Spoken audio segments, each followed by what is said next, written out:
Fear controls most people, but not Vlad the Impaler. While others bent the knee, he stood firm, even against the greatest empire of his time. He didn't just survive, he ruled through calculated strength and absolute fearlessness. This isn't about brutality, it's about mastering your mind. In today's world of pressure, doubt, and hesitation, Vlad's mindset holds the key to unshakable power. In this video, we'll uncover Vlad's secret to conquering fear, and how you can use it to lead, decide, and rise above anything that dares to break you. Let's begin. Number 1. I have no use for a country full of thieves. This phrase expresses deep disillusionment or rejection of a nation or society where corruption, greed, and dishonesty dominate. It implies that a country loses its value or purpose when its people or its leaders betray justice, integrity, and fairness. Let me share you a story, the prosecutor who refused to be bought in a world where silence is often safer than truth. And power shields the guilty from consequence.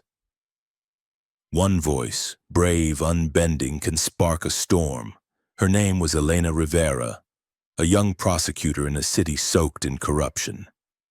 She saw schools falling apart, hospitals running dry, while the rich grew fatter on stolen funds. They told her to look away. They offered her comfort, promotions, hush money. But she refused. If the law only punishes the poor and the powerful walk free, then we are no longer a country. We are a marketplace for thieves. And with that, she lit a fire. She filed charges. She named names. She stood tall while others stepped back, not for fame, not for glory, but because truth mattered more than comfort, because honor meant more than safety. She reminded us of something we forget too easily, that a nation without integrity is just land. It's the people who give it soul. It's the courageous who give it hope. So ask yourself, what are you willing to stand for? What are you willing to protect even when it's dangerous? Will you choose comfort or character? Because in the end, my Conrad warriors, a life without courage is just survival. But a life lived in truth is a legacy.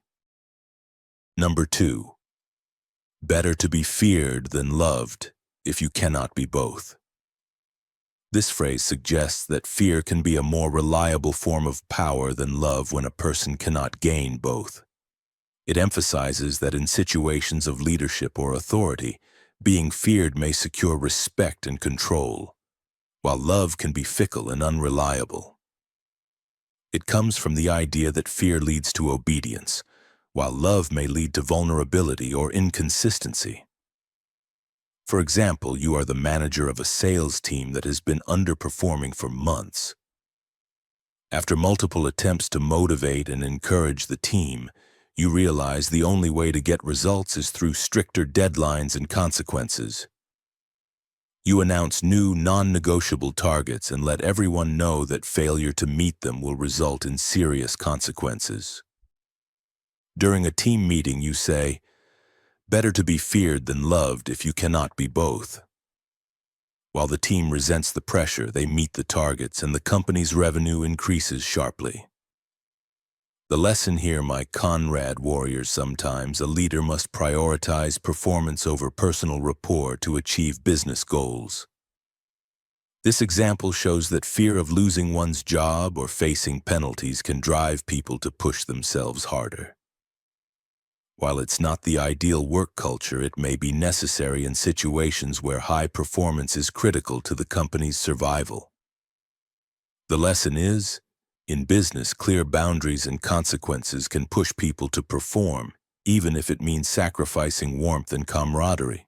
However, sustainable success often requires a balance between authority and fostering team loyalty. Let me share with you a classic story about choosing fear over love. The Tiger King and the Two Rulers, traditional folktale from South Asia. Long ago, there were two neighboring kingdoms. One ruled by King Haran, a kind and gentle man who was deeply loved by his people, and the other by King Rajul, a stern and feared warrior who ruled with discipline and command. King Haran believed in winning hearts. He lowered taxes, forgave crimes, and always sought to please his subjects. In contrast, King Rajul enforced strict laws, punished corruption quickly, and demanded loyalty above all. One year, a ruthless band of raiders began plundering villages across the land. They first entered King Haran's kingdom expecting resistance. But the people, though loyal, had become undisciplined under his leniency.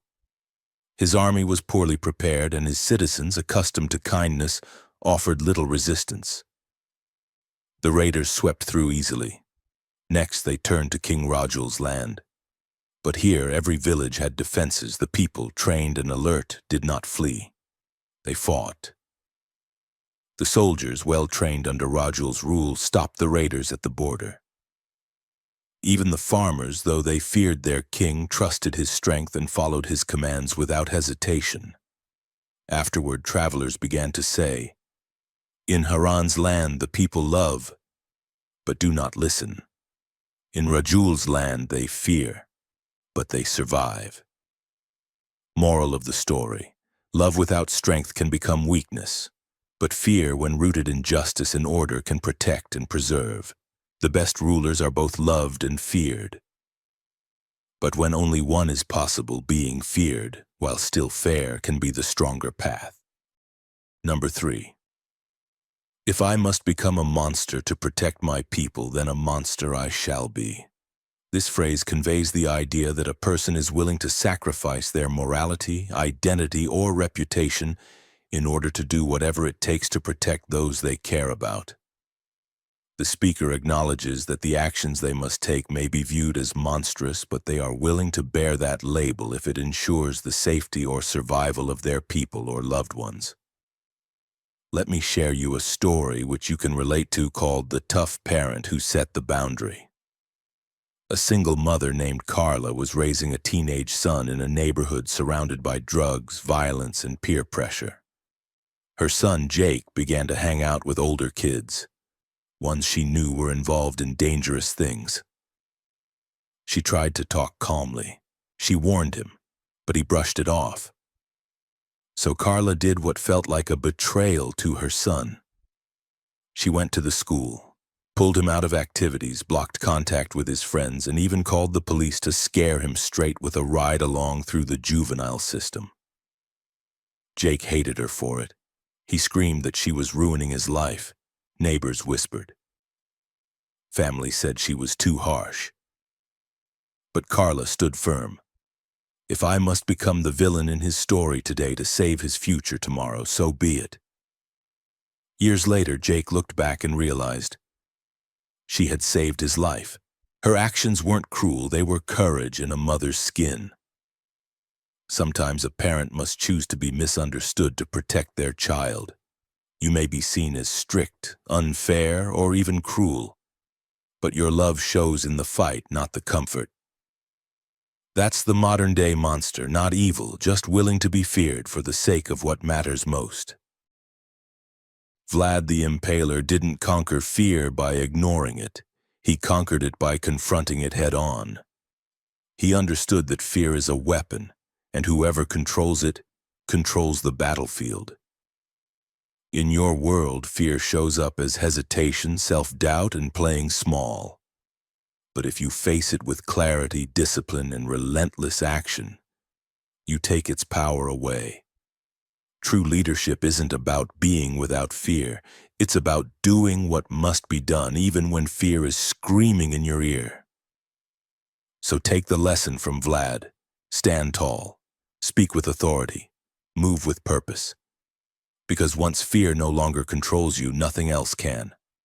And if this message hit you deep, don't forget to share, like, and subscribe.